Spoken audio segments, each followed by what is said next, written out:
This week we're going to take a look at some other collection focal lengths that I have, do a little comparison between them, and kind of, again, find out which one is going to be my favorite. What is that focal length? I don't know if you can read that on there, but it's 28 millimeter.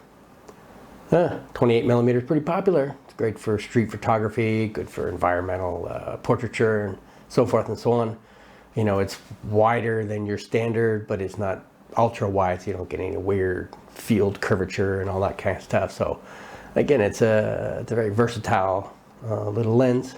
I have 6 of them, and we're going to go through each one and figure out which one again is my favorite. Wait, 1, 2, 3, 4, 5, 6. Yeah, 6. Let's make sure I'm going to get the right number in there. All right, so come along with me, and we're going to go through them one by one and see which one is going to be my favorite. So come on back in a second. Here I am, Vietnam. Rain is always coming down. So this is Camera Talk with Dr. Scott. All right, welcome to another episode. This week we're going to be looking at my 6 28 millimeter lenses that I have in my collection, trying to figure out, you know, which one is going to be my favorite. I do have a couple favorites that I already have decided in my mind that I like these better, but you don't know that, do you? So let's go through them one by one. I'm a little lazy this week. I don't want to pull the table out and move on up there, so I'm just going to work straight from my desk here. So I'm going to go through the general standard operating procedure for most of my videos, introduce the lenses to you, go through their specs, give you some samples of my favorite little model, Dylan. What is he now? He's going to be 14 months next week. So, you know, he's hard to get a hold of, moving constantly. If you see my earlier videos, he used to co-host with me, sitting in his stroller. Those days are gone. He's not interested in sitting in his stroller anymore, so unless we go for a walk somewhere. But otherwise, destroying as much of whatever he can get his hands on as possible. So anyway, let's get into it. I have, as I said, I have 6. Quickie introduction.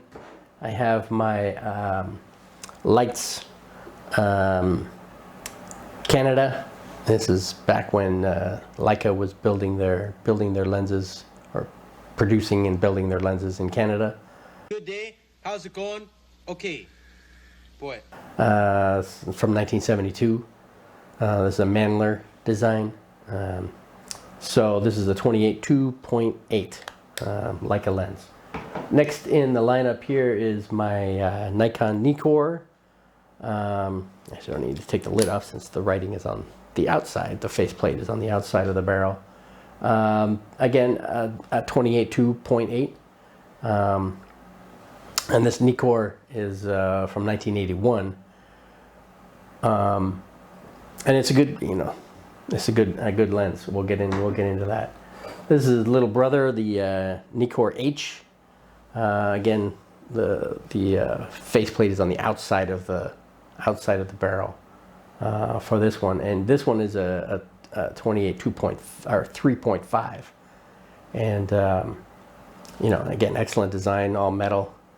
You know, Nikon kind of ruled the day with great designs. I mean, like, even again, it's 1972, just like my Leica, but you know, one finger I could turn the focusing ring. Great design. Next one down the line is my Olympus, and this one's an f2.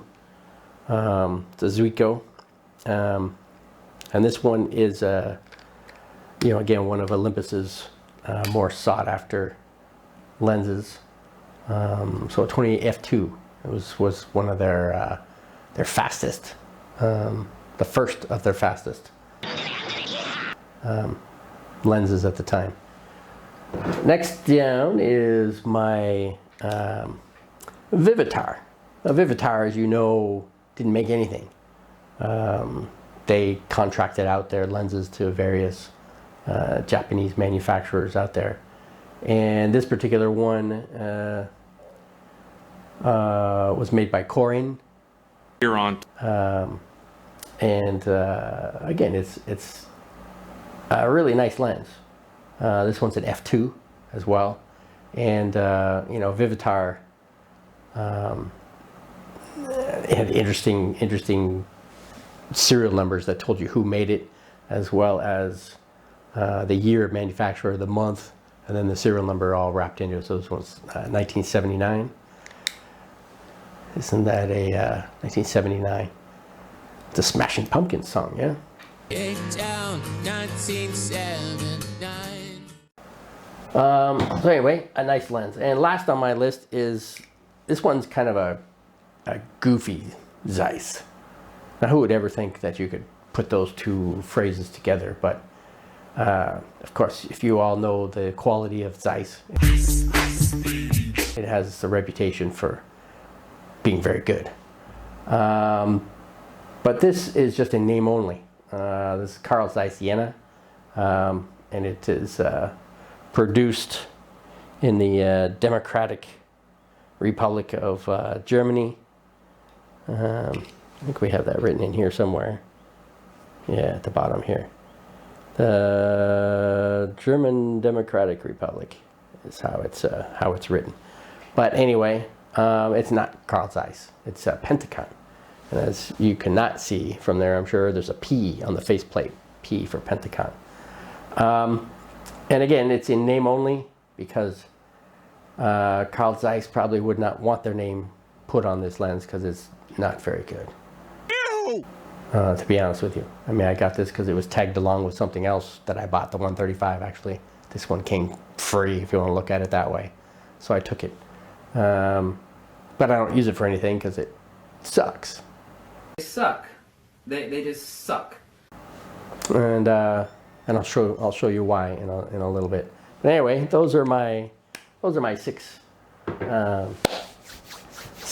28s, and I'm going to go through, as I usually do, try to focus in on the end of my Canon M50, the faceplate on the 15 to 45 EOS M lens. And first up is my Leica, the Elmerit. And as I said, it's an f2.8. It has, give you a little spec background on it, 8 elements in 6 groups. It's close focus, like most of Leica rangefinder is, well, it could be either 1 or 2. It's either 1 meter or it's 70 centimeters. It's 0.7 of a meter, which is 2.3 feet. It has 8 aperture blades, and it's 300 grams, which is 10.7 ounces. I'm going to be using my A7R2 as my test camera, and I have adapters for each one of these that mount up. So as always, I'm going to zoom in on, as I said, zoom. Every single video that I put out, I keep saying zoom. These are all prime lenses. They don't zoom anything. I mean, I could zoom in with my feet if I wanted to. But it's not going to happen. So here I am about 1.5 meters away from the camera. So as I said, I'm going to try and focus in on the end of the barrel. And of course I shoot everything wide open just to show you what the lens can do, potentially wide open. And I'm sure there's other videos out there that will show you what the lens could do, you know, stop down, which is usually where, you know, the sharpness is. So anyway, let me get you a shot of this. 1, 2, 3. All right, and here's some shots of Dylan using this lens.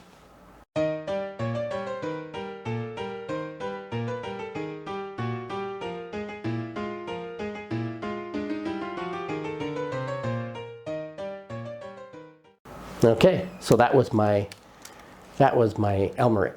And again, as most you know, Leica users out there, you know the quality of Leica. Now today's 28s are much better than this one. You know, the 1972 version is in Leica world, it's just okay. You know, compared to some of the other lenses, it's a great lens. So depends on what side of the fence you find yourself on regarding that. So moving on down, this is the Nikon AI. Again, it's a 2.8.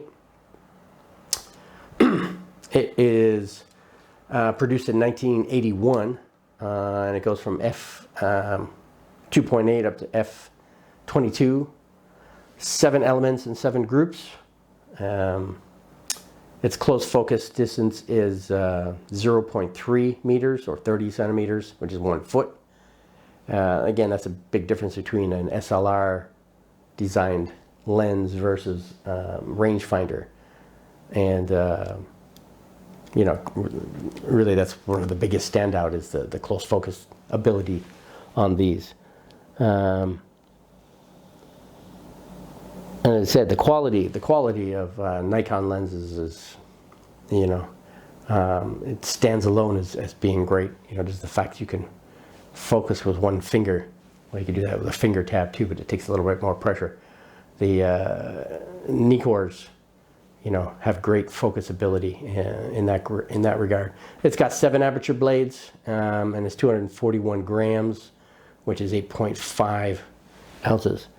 So as I say, let me focus in on the end of the, and again this is wide open at 2.8, the end of the lens. All right, 1, 2, 3. All right, so that was the Nikon 2.8, and you know, again, this is one of my favorites up here, and it's, you know, it's a super little lens. Oh, here's some shots of Dylan.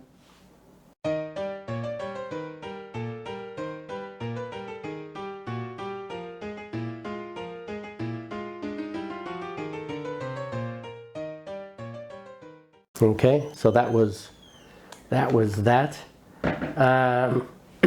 Oh, since this is also a Nikon, I need to switch the adapter from one to the other. Where is my little dot? Come on, get in here.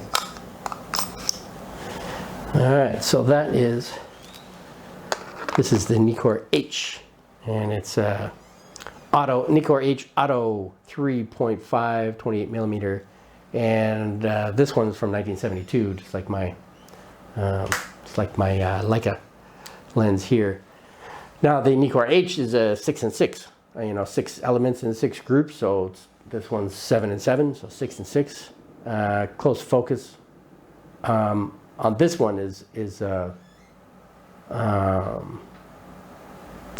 6 centimeters, you know, as opposed to this one was 3. You can tell the difference in the age of the lens itself. So 0.6 or 60 centimeters is 2 feet. So it doesn't have the close focus that this one has. It's got 5 blades as opposed to 7. And it's 215 grams or 7.5 ounces. So again, let me try to get in nice and tight on the end of the Canon M50 lens here. All right, so ready. 1, 2, 3. All right, so that is that. Here's some shots of Dylan using this lens.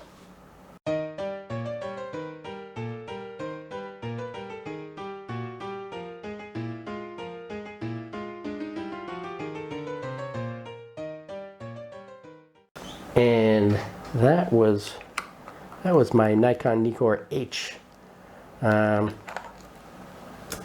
as I said, for quality of lens and stuff, these guys are all great. You know, if I'm more into portraiture than I am with street photography or landscaping, anything else. So I wouldn't be using these guys for portraiture all that often. So they're not as sharp as I would prefer them to be. Now this one is my Olympus. This is my Olympus F2. Now the F2 goes up to F16, and this one was from 1973, so a little year past these two guys as far as age goes. There's 9 elements in 8 groups, so there's much more glass in this one than the others. Close focus now is 0.3. Sorry, my camera is in the way of my notes. So the close focus is 0.3 meters, which is 1 foot, or 30 centimeters. And whoa, swing way over out of bounds here. It's 8 blades, 248 grams, and 8.7 ounces. You know, as I said, this was a much sought after 28 in the day, you know, because of the fact that it was an F2, you know, in 1973. That was a big deal in the market.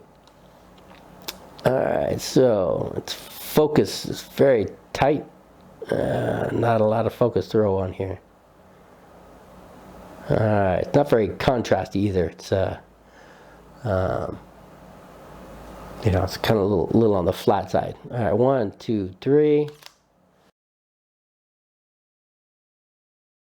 All right, and here's the pictures of Dylan.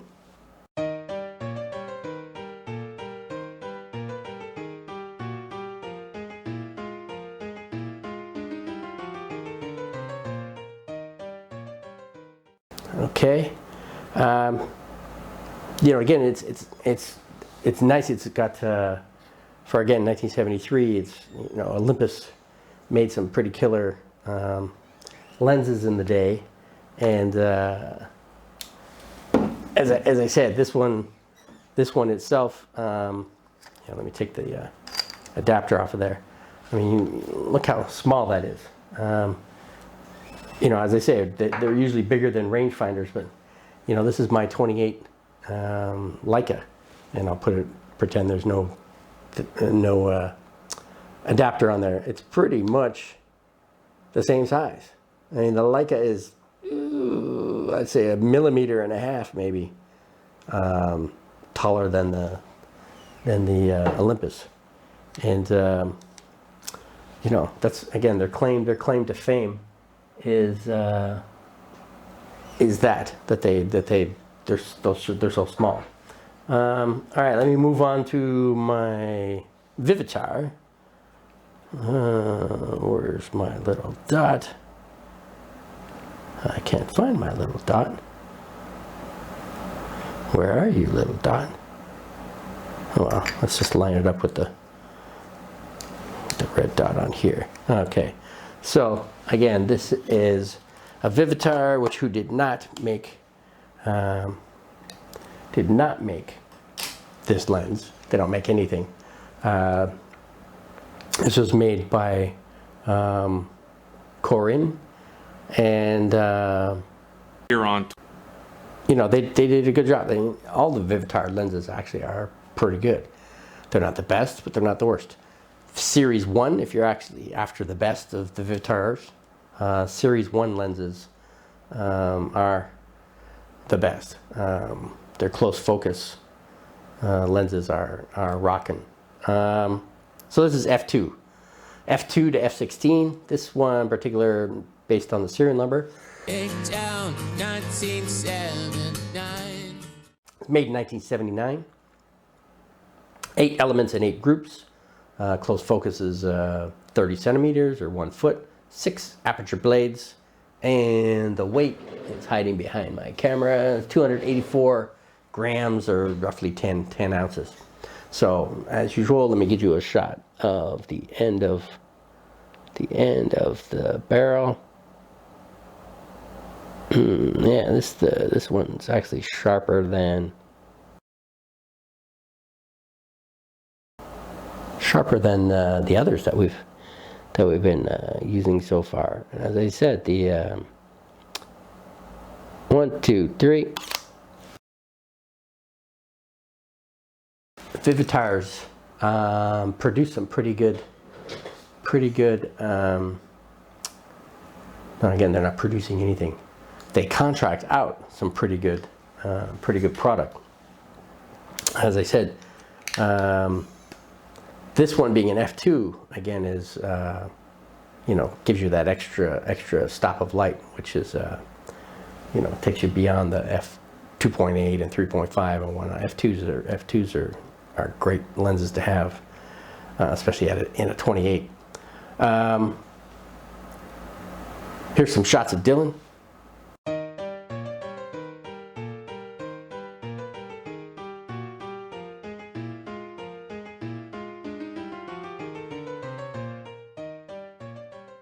Can't forget Dylan, right? So that was the Olympus. Last on my list is, as I said, the Carl Zeiss Jena 28mm f2.8 P for Pentacon. So Carl Zeiss actually did not produce this. It was Pentacon who produced it and just put Carl's name on it. So anyway, it's a f2.8 up to f22, produced 1971 all the way up to 1991. They don't put any indicators on this to figure out really what year it was produced in. They have a number on the base plate that's only 4 digits. I doubt very much, that's the actual serial number. So really shady shade of a lens. The real Slim Shady, please stand up. And it really sucks, and I'll show you that in a second. They suck. They just suck. So it's 7 elements and 7 groups, and its close focus is 25 centimeters. So it's the shortest focus out of all of them. So it's only 10 inches. 6 blades and 205 grams, which is 7.2 ounces. Anyway, let me open this up to 2.8. And let me try to and it's just darn near impossible. It's really soft. Anyway, let's go. Anyway, 1, 2, 3. We'll give you a shot of that. Give you a shot, actually a couple of shots, just because this is what it is. I'm gonna give you a shot wide open of Dylan.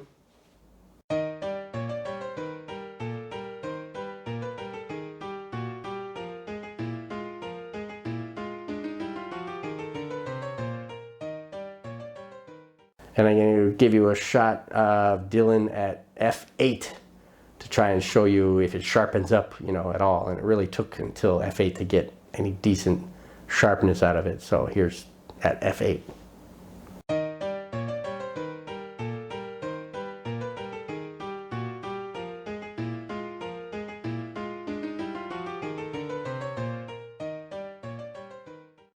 And that's a first, ladies and gentlemen. I've never done that in any of my videos before. Everything is always shot at wide open to show you what it can do wide open, but in this case, wide open sucked so badly. They suck. They just suck. That I have to show you stop down, and even then it's not fantastic. So so that was my f/28 collection. You could probably guess, just out of my comments on the very last one there, which one is my least favorite, which is going to be that Zeiss creation at the end there. But seriously, if I'm going to look at which one of these I would literally choose to take with me if I could only take one. Definitely not going to be that. I don't even want to name it. It's so terrible. As far as sharpness goes and color and everything else, my Nikon H has to step back. Now, again, my Olympus is very nice, but again, when it comes to the overall rendition, I don't think it really cuts it as for what I'm looking for. So I'm gonna say goodbye to the Olympus, and that leaves me my Vivitar, my Nikon AI, and my Leica. Well, as much as this Vivitar seemed to be sharpest one of all, I seem to neglect it more than anything else, which means I'm probably not going to use it a whole heck of a lot, even though I think it's an excellent lens. So I would put this in the running as third place. Yay, bronze medal winner.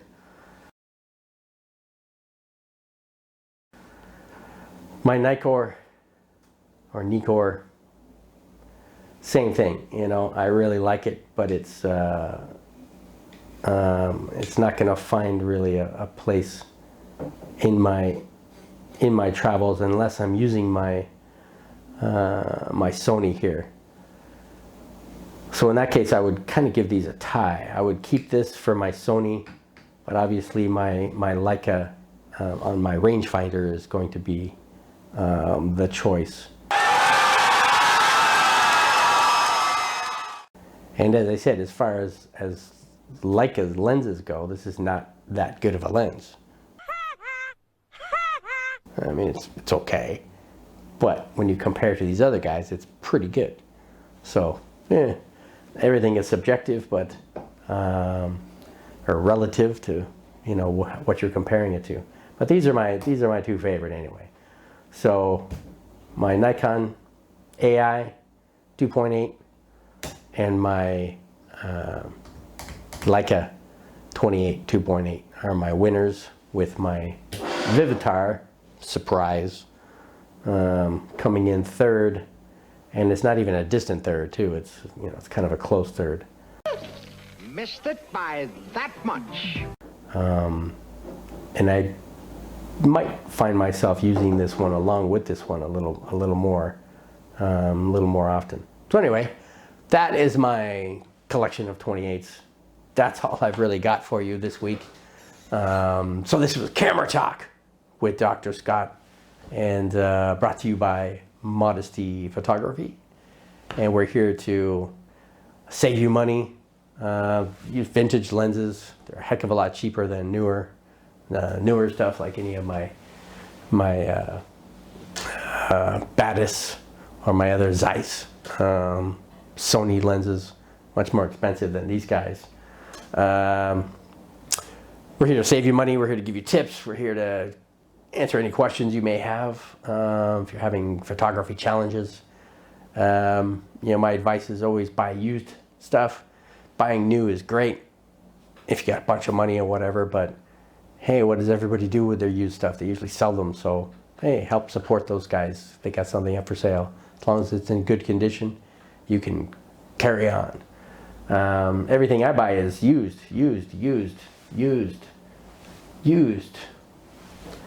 My M50 was the only thing I actually bought new. It was actually cheaper than these guys used, so I don't feel so bad about that. But anyway, I also want to take a moment to, you know, ask you to support my channel. How about you subscribe? And subscribe. And if you could even do a third time to subscribe and give me a thumbs up. And here's my thumbs up, girls, to support that idea.